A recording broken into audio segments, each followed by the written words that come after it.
Bonjour, c'est Gilles sur boursicoté.com. Voici l'analyse technique du CAC 40 en intraday pour cette séance du jeudi 26 mars 2015. Et cette fois-ci, c'est la baisse. Hier, je vous indiquais ici une possibilité de test de cette zone de support qui correspondait avec la zone de retracement des 38,2% de la précédente dynamique haussière court terme.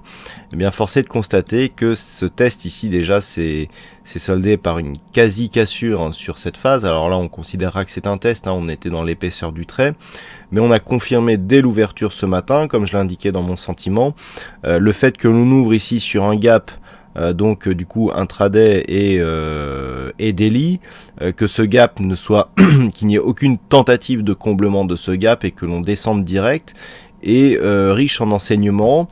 Nous validons un franchissement ici de cette zone de support, franchissement du retracement des 38,2% de Fibonacci sur un contact direct avec la zone 50-61,8. Et lorsque l'on regarde, les retracements sont encore de bons signaux techniques puisque nous avons ici le franchissement de cette zone 50-61,8, on marque un point bas significatif, on revient tester ici cette zone et on continue à descendre.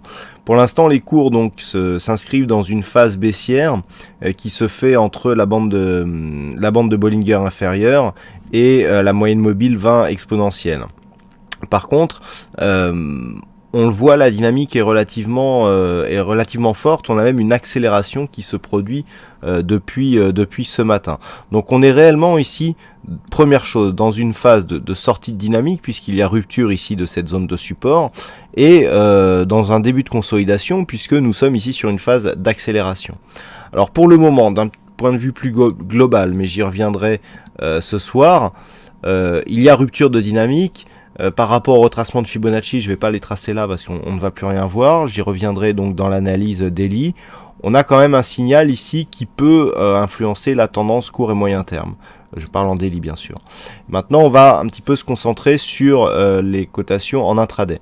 On avait une zone ici qui était importante, qui était à 4950 points. Cette zone a été franchie, on est en train de la tester actuellement. Du point de vue des indicateurs, on est ici sur une dynamique baissière qui est confirmée avec des indicateurs donc qui passent en zone de survente assez régulièrement.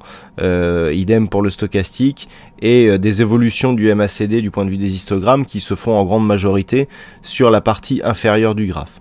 Au moment où je fais cette analyse, on serait plutôt sur une phase de rebond technique. On le voit bien ici avec cette remontée et des cours qui sortent de la zone de survente pour certains ou qui remontent pour ce qui est du MACD.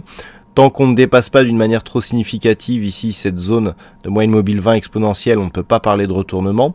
La possibilité par contre qui existe d'un point de vue intraday, c'est le fait d'avoir un double bottom ici sur cette ligne des 4932. Donc je vais tracer cette ligne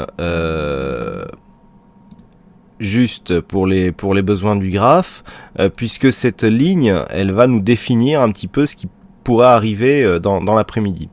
Alors, par rapport à cette ligne, donc deux possibilités. Soit on rebondit et on franchit ici cette ligne que l'on considère comme ligne de coup. Dans ce cas-là, on a une amplitude entre 4933 ici et 4965, ce qui nous fait 32 points que l'on reporte et qui nous ramène sur les 4996, donc sur la zone de points hauts que nous avons aujourd'hui. Donc là, on pourra avoir effectivement une stabilisation puisqu'on aurait encore ce gap, mais on reviendrait au contact ici des plus hauts. Ou alors, on valide ici une cassure de cette zone de point bas, ce qui nous donne un signal de continuité avec de nouveaux objectifs baissiers. Donc ça c'est pour l'après-midi.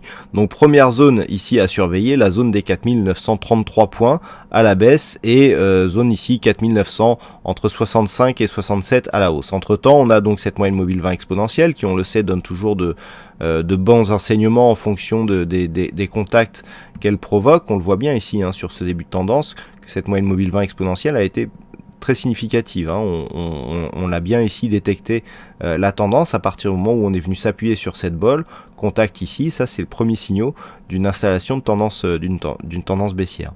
Donc on a ces deux points ici, puis d'un point de vue plus global, je dirais, alors j'y reviendrai aussi ce soir, c'est assez intéressant que l'on ait un gap qui se soit ouvert ici.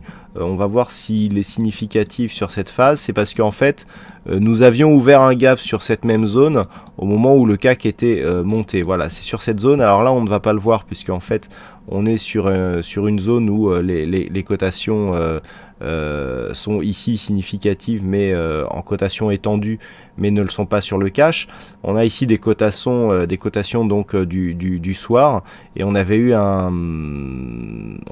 gap qui s'était ouvert. Alors je regarderai sur le daily, mais d'un point de vue daily, c'est assez intéressant. On avait eu un gap ici sur cette zone, et le fait que l'on le retrouve sur la partie basse peut nous donner un pattern de retournement assez intéressant. J'y reviendrai plus précisément sur l'analyse daily. Donc le fait d'avoir ou pas un gap comblé, donc cette zone dans la journée, pourrait là aussi nous donner des informations, d'une part sur la vue court terme, puisque nous avons un cap d'ouverture, et d'autre part sur la vue moyen terme, puisque même si on ne parle pas des zones horizontales, le fait d'avoir une rupture ici de cette zone de support sur un gap montre qu'il y a vraiment une rupture de la dynamique, donc que l'on pourrait partir beaucoup plus bas. Donc sur une rupture ici des 4933, les objectifs seront, donc on a 4922, 4900 et surtout 4870 qui pourrait ici donc valider un retracement total, puisque si on revient ici voilà sur l'ensemble de cette tendance, le fait d'avoir retracé ici les 61,8% sur la poursuite du mouvement baissier, donc si on valide la rupture de ce double bottom ici, si on invalide donc le double bottom et que l'on casse ce double contact de point bas, eh bien l'objectif sera confirmé à 4869 points, puisque c'est la zone de retracement donc totale de cette dynamique haussière, et qui était une précédente zone horizontale significative, puisque c'était un support sur lequel le CAC avait buté à de multiples reprises. Voilà ce que l'on peut dire donc sur cette analyse technique du CAC 40. Alors du point de vue des chiffres cet après-midi, les revendications chômage sont tombées à 13h30, puisque je vous rappelle que nous avons encore un décalage du fait du passage de l'heure d'été aux US en avance par rapport à l'Europe. Cela sera corrigé donc dès la semaine prochaine. Pour l'instant, donc des chiffres de l'emploi qui sont plutôt bons, mais qui n'ont pas encore une grosse influence sur le marché, puisque ceux-ci remontent, mais sans pour autant invalider le mouvement baissier dans lequel nous sommes actuellement. Voilà donc pour cette analyse technique du CAC 40 en intraday. Je vous souhaite à toutes et à tous une bonne séance, bonne chance dans le prochain trade, et on se retrouve donc dès ce soir pour toutes les autres analyses techniques du site boursicoté.com. Bonne séance à tous.